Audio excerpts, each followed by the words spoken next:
ஹொசூர் தேசிய நெடுஞ்சாலையில் கடும் போக்குவரத்து நெரிசல் ஏற்பட்டுள்ள நிலையில் வாகனங்கள் ஊர்ந்து செல்கின்றன. வாகன ஓட்டிகள் நீண்ட தூரத்திற்கு காத்திருந்தனர். கூடுதல் விவரங்களை எமது செய்தியாளர் ஜேசுராஜ் வழங்க கேட்கலாம். வணக்கம் ஜேசுராஜ், தற்போது போக்குவரத்து நெரிசலை கட்டுப்படுத்துவதற்கு ஏதேனும் நடவடிக்கை எடுக்கப்பட்டிருக்கிறதா? கள தகவல்கள் என்ன பதிவு பண்ணுங்க.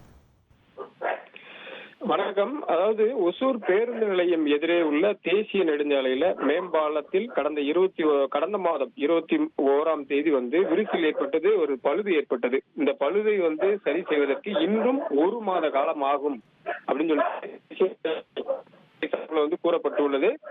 தற்போது பாத்தீங்கன்னா அந்த சேலம், சென்னை போன்ற பகுதிகளில் இருந்து தேசிய நெடுஞ்சாலை வழியாக கர்நாடக மாநிலத்திற்கும் அதே போல வட மாநிலத்துக்கும் செல்லக்கூடிய வாகனங்கள், கனரக வாகனங்கள் செல்கிறது.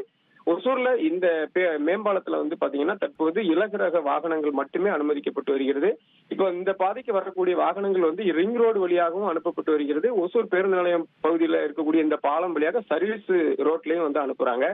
அந்த பகுதியில பணியாளர்கள், ஊழியர்கள் பணியில் அமர்த்தப்பட்டு அங்க 2 திசைகள் பிரிச்சு அனுப்புறாங்க. இலகுரக வாகனங்கள் ஒரு புறமும், கனரக வாகனங்கள் ஒரு புறமும்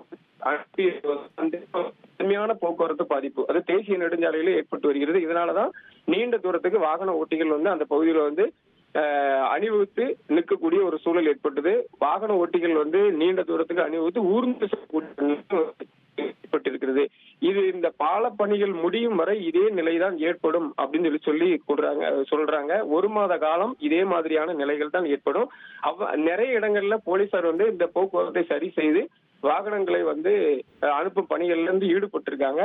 அதே நேரத்துல இதை பொறுத்து கொள்ள வேண்டும் அப்படின்னு சொல்லி தேசிய நெடுஞ்சாலைத்துறை சார்பிலையும் அதே போல இங்க உள்ளூர் கிருஷ்ணகிரி மாவட்ட எம்பி சார்பிலையும் ஏற்கனவே தகவல் கொடுத்திருக்காங்க. இருந்தாலும் இதனால வாகன ஓட்டிகள், பொதுமக்கள், பயணிகள்